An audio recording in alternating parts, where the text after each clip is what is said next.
Paz do Senhor, meus irmãos, graças a Deus. Hoje, nossa lição de número 3. O nosso tema é preparativos para a conquista. Irmãos, nessa lição nós vamos ver como Moisés, como Josué, ele fez para poder conquistar as terras. Irmãos, não foi assim, ele não foi invadindo terra sem saber que tipo de inimigo que ele ia enfrentar, que tipo de adversário que ele ia ter que conquistar. Não, ao invés disso, ele enviou alguns espias para poder espiar a terra para ver o que estava lá. Principalmente nós vamos ver nesse relato que aconteceu na terra de Jericó, né? Como ele enviou os espias e teve Raabe, que colocou o fio de escarlate para que ninguém pudesse, para que a família dela não viesse ser destruída. Então nessa lição nós vamos ver como que isso aconteceu, qual foi esses preparativos. Ele não apenas foi lá e foi invadindo terra, não. Teve todo um preparativo para que isso pudesse acontecer. Outra coisa também, infelizmente eu espero que os irmãos estejam aproveitando essa quarentena. Para mim é um pouco forçada, eu particularmente não concordo com esse tipo de coisa. Muita coisa tem aí, os irmãos deveriam prestar mais atenção em tudo aquilo que está acontecendo no mundo. Porém, meus irmãos, é complicado. Mas vamos seguir em frente. Você ainda que não é inscrito no nosso canal está convidado a se inscrever, dê seu like, compartilhe este vídeo e que Deus te abençoe. Nosso texto do dia que está em Provérbios capítulo 21, versículo 31 diz assim: o cavalo prepara-se para o dia da batalha, mas o Senhor vem a vitória. Irmãos, preparar-se para a batalha, mas do Senhor é a vitória. Então, ou seja, tem que haver um preparo, tem que haver um preparo da nossa parte e do Senhor é a vitória, mas tem que haver o quê? Um preparo da nossa parte, não é apenas chegar e se lançar numa batalha sem saber o que vai acontecer, sem saber que tipo de inimigo que vai enfrentar, como numa guerra nós vemos, meus irmãos, o país, no caso, a gente vê muito isso na Primeira e na Segunda Guerra Mundial, tem que sondar, por isso que existe espiões, tem rede de espionagem, para poder sondar outra terra, outra nação no caso, para poder saber quais são os pontos fracos e os pontos fortes daquela nação que ele vai enfrentar. Então isso nós temos que fazer também. Aqui na nossa síntese, Deus conduz o seu povo e concede-lhe vitória, mas a glória por toda e qualquer conquista deve ser atribuída exclusivamente a ele, o Senhor dos Exércitos. Qualquer tipo de vitória da nossa parte, mesmo que a gente sondou a terra, a gente faz a nossa parte, sonda a terra, tudo é do Senhor. É do Senhor que vem a vitória. Ele é o dono da vitória. É Ele que nos concede a bênção e a vitória. E nosso texto bíblico está em Josué capítulo 2, do versículo 1 ao 9, versículo 1, 9, 11, 23 e 24. Enviou Josué, filho de um, dois homens desde Sitim, a espiar secretamente, dizendo: andai e observai a terra e a Jericó, a terra e a Jericó. Porque Jericó já tinha aquela fama das suas muralhas. Então, Josué já tinha como é que fala? Essa informação acerca das muralhas. Então, vai lá, a terra e a Jericó. Foram, pois, e entraram na casa de uma mulher prostituta, cujo nome era Raabe, e dormiu ali. Provavelmente era um lugar onde, claro, nós vemos que aqui já está bem descrito, uma prostituta. Então, para ela não fazer diferença, podia ser andarilhos, podia ser viajantes, podia ser qualquer pessoa. Na verdade, ela não sabia exatamente o que era, mas depois eles se revelaram, e aí foi o que ela disse: olha, poupe a minha família, porque descobriram a estadia deles lá, e o rei aí começou a capturar, só que eles fugiram pela casa dela que ficava na muralha, que eles cercaram tudo, mas a casa dela ficava na muralha, então eles fugiram por ali, ela que deu um asilo, né, para eles. Versículo 23, assim aqueles dois homens voltaram e desceram do monte e passaram e vieram a Josué, filho de Num, e contaram-lhe tudo quanto lhes acontecer. Então Josué ficou sabendo tudo o que tinha acontecido, eles passaram todo o relato acerca da terra de Jericó e provavelmente das outras terras que estavam ali em volta, para que pudesse saber que tipo de inimigo eles iam enfrentar, que tipo de estratégia eles deveriam usar. Claro, toda e qualquer estratégia tinha que ser o quê? Da vontade de Deus. Deus deveria direcioná-los acerca dessas estratégias. Claro, qualquer estratégia, meus irmãos, que nós adotemos, qualquer uma delas, foi Deus que deu, foi Deus que proporcionou. Nós temos que fazer a nossa parte em pedir para Deus que tipo de estratégia nós temos que adotar. Porém, toda e qualquer bênção e qualquer vitória é do Senhor. Amém? a nossa introdução. Depois de ouvirem as últimas instruções de Moisés, podemos perceber, mediante a leitura do texto bíblico, que os hebreus estavam agora melhor organizados, conscientes de uma missão histórica e mais disciplinados. É claro, depois que tudo aquilo que passou, depois da rebeldia que eles tiveram, depois das recaídas, depois das mortes, depois da idolatria, aí a nova geração que sucedeu àquela estava mais vigilante acerca de algumas questões. E aí, claro, Deus proporcionou a eles que eles obtessem a vitória. Deus falou para eles, olha, sejam firmes, sejam constantes. Deu toda, é claro, irmãos, não está exatamente especificando isso na Bíblia. Especificando o que eu digo, era Deus mandando, Deus descendo, como se Deus estivesse ali, o povo, todo mundo estivesse reunido e Deus ali estivesse falando. Não, meus irmãos, circunstâncias aconteceram. Deus usou o seu servo Moisés para falar para o povo na última instrução que Deus deu, que foi uma repetição de tudo aquilo que aconteceu, que nós vamos relatar no livro do Deuteronômio. Mas aqui na parte 1, Josué prepara o povo para a travessia do Jordão. Provede-vos de comida. O livro de Josué narra a história da saga dos hebreus rumo a Canaã. Foram 40 anos de muitas lutas, milagres, milagres divinos, rebeliões, surpresas, aquilo que nós já falamos. Mas aqui é interessante que o tema aqui que o autor colocou, provede-vos de comida, ou seja, tem que haver uma preparação.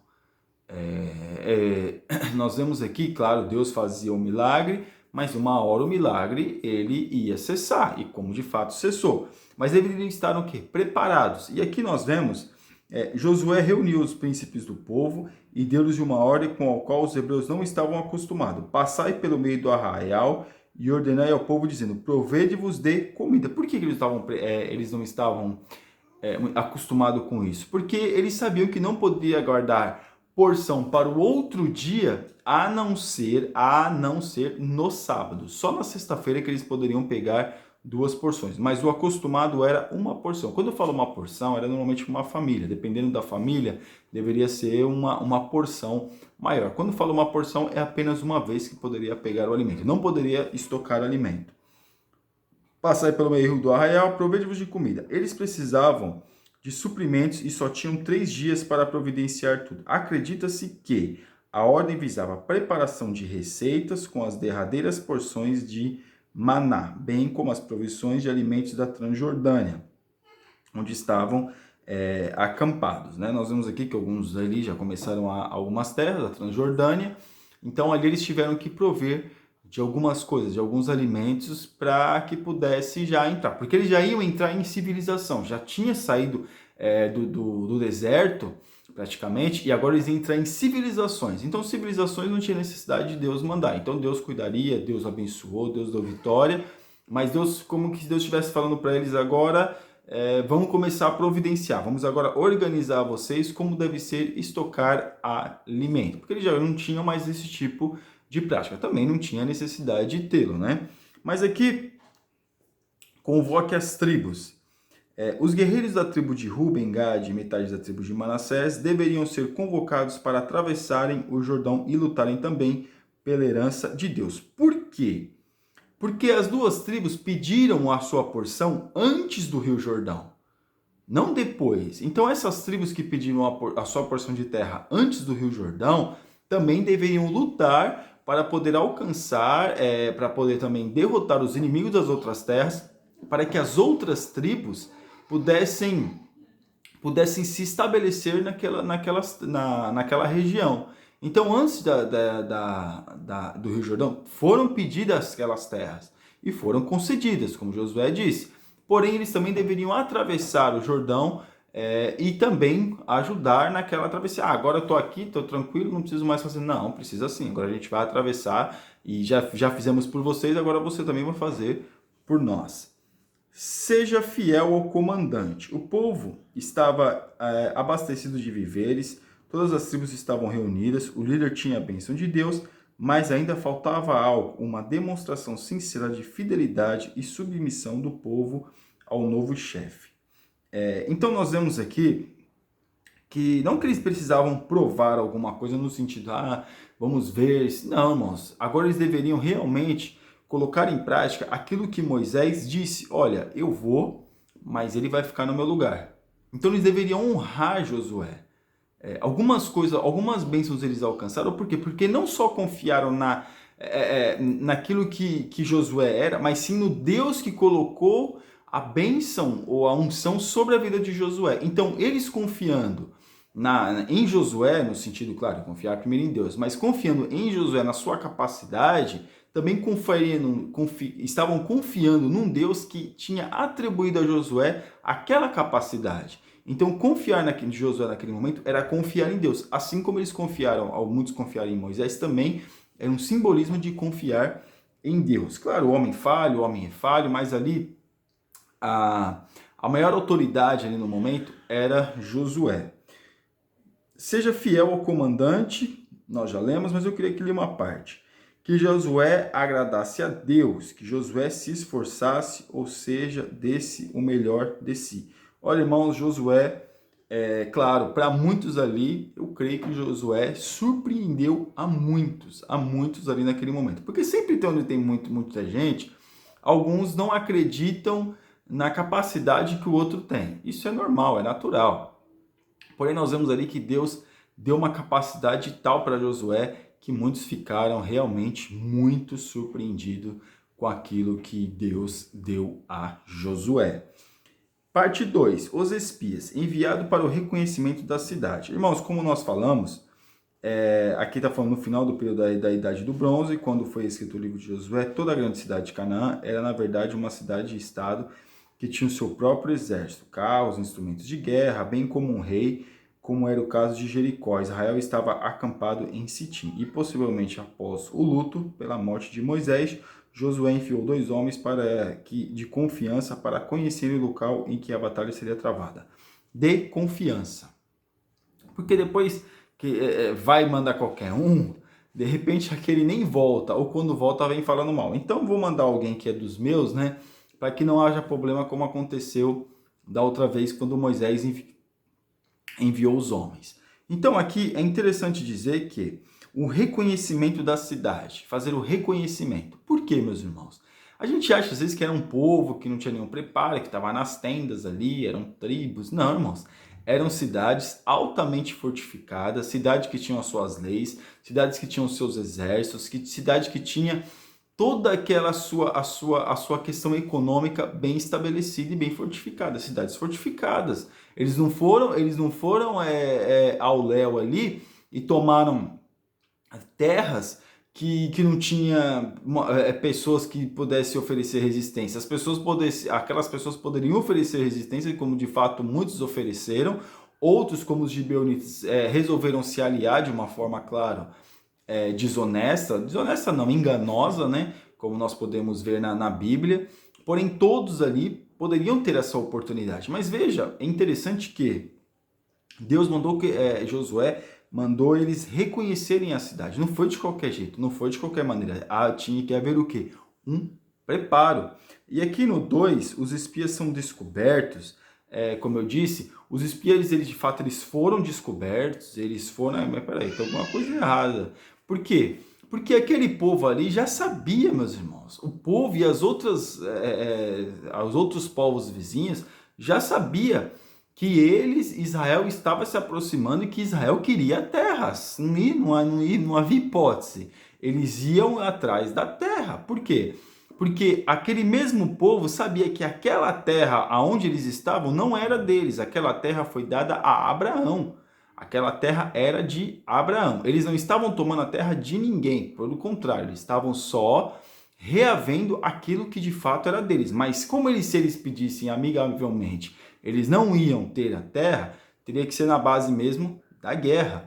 Então eles sabiam que por quê? Porque voltando lá na época de Jacó, quando Jacó desceu com toda a sua família para o Egito. E ficou no Egito e viveu no Egito, ou seja, aquela terra ficou ali. Mas pode até dizer que foi uso capião, né? Outra terra tomou, como muitos fazem hoje em dia no Brasil, que invadem uma casa, depois de 5 ou 10 anos, dá uso capião. Não, meus irmãos, mas com Deus não tem isso. Deus prometeu a terra para Israel, para Abraão, deu aquela terra para Abraão, aquela terra passou para Isaac, passou para Jacó, Esaú também viveu naquela terra, porém nós vemos o quê? que eles estavam reavendo aquilo que era deles. Então aquelas nações já estavam esperando eles. E não foi nada de surpreender que eles viram que aqueles homens eram espias. Peraí, esses homens aqui tem alguma coisa errada. Porque já havia uma certa vigilância acerca de fatos que poderiam ocorrer, como aconteceu a questão dos espias. Um testemunho para os espias. Ao falar com os espias, Raabe revela ter mais fé do que eles próprios. Bem sei que o Senhor vos deu esta terra. Irmãos, olha, é por isso que às vezes a gente vê Raabe lá no livro de Hebreus e não entende por que ela está lá. Raabe, meus irmãos, pelo fato de ela ser uma prostituta, ela é uma mulher extremamente de fé. Ela provavelmente não, ela creu no Deus de Abraão. Olha, essa terra foi Deus que deu para vocês. E não falou que Deus deu para eles naquele momento.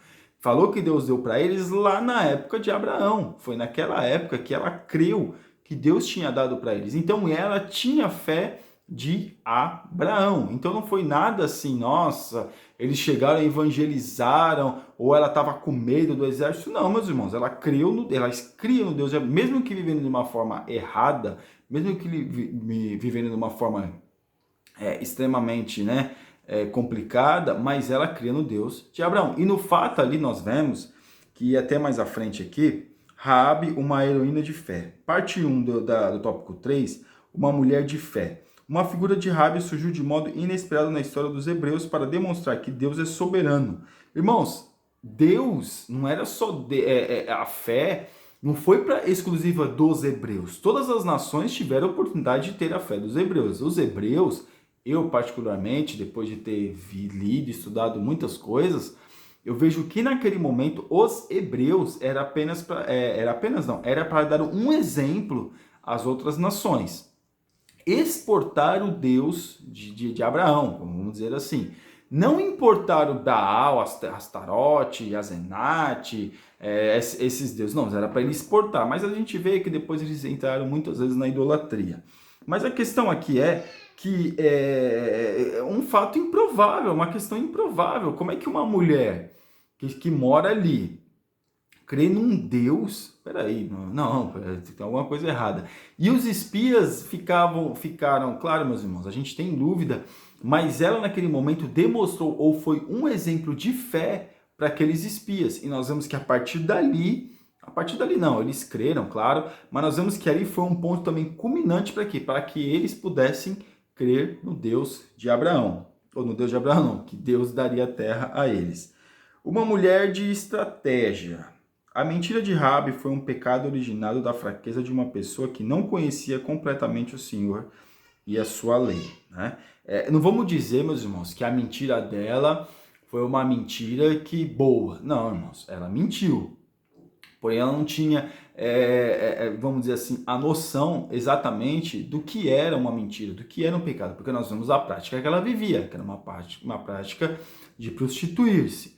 Porém, aqui nós vemos que ela era uma mulher de estratégia, né? Por isso que ela fala, olha, quando vocês vão invadir essa terra vai ser de vocês, mas olha, não mexe com a minha família, por favor, minha família e tal. E aí foi colocado aqui, como está na parte 3, um fio de escarlate. Esse fio de escarlate foi colocado na janela, e o que os espias falaram? Olha, se esse fio estiver aqui, você pode ter certeza que ninguém vai invadir a sua casa, ninguém vai matar quem for dos seus. Mas se não tiver, já sabe. Então esse fio de escarlate pode simbolizar lá no Egito, quando pintaram as bordas as ombreiras das portas, pintaram com sangue, pode simbolizar o sangue de Jesus, é claro, meus irmãos. Mas o que nós vemos aqui? Que ela obedeceu. Então é isso, então tá bom, eu vou fazer isso. E fez, e foi livre, e foi salva, mas é uma coisa ainda que a gente fica assim, nossa, é que ela, meus irmãos, entrou na genealogia de Jesus. Essa mulher entrou na genealogia de Jesus, na genealogia de Davi. Que interessante, essa mulher entrou na genealogia, meus irmãos, porque Deus, ele pode usar quem ele quer na hora que ele quer, ele é Deus, ele é o Todo-Poderoso, ele faz o que ele quer. Quem somos nós? Nada. Nós não somos nada. Deus é tudo. Então nós temos que entender que Deus, ele pode usar quem ele quer, na hora que ele quer, no momento que ele quer, porque ele é o Deus Todo-Poderoso. Amém? E a nossa conclusão. O livro de Josué conta a história de milhões de hebreus que estavam cheios de fé e unidos ao líder, esperando um milagre para atravessarem o Jordão rumo a Canaã. O povo, atendendo à ordem de Josué, preparou-se para a conquista e Deus fez milagres. Levantou até inimigos para os ajudarem, como foi o caso de Raabe, a meretriz, a qual, pela fé, não pereceu com os incrédulos, acolhendo em paz os espias. Então nós vemos aqui que Raabe realmente é um exemplo de fé e nós temos que ter estratégias. Amém? Que Deus abençoe os irmãos em nome de Jesus. Fique na paz.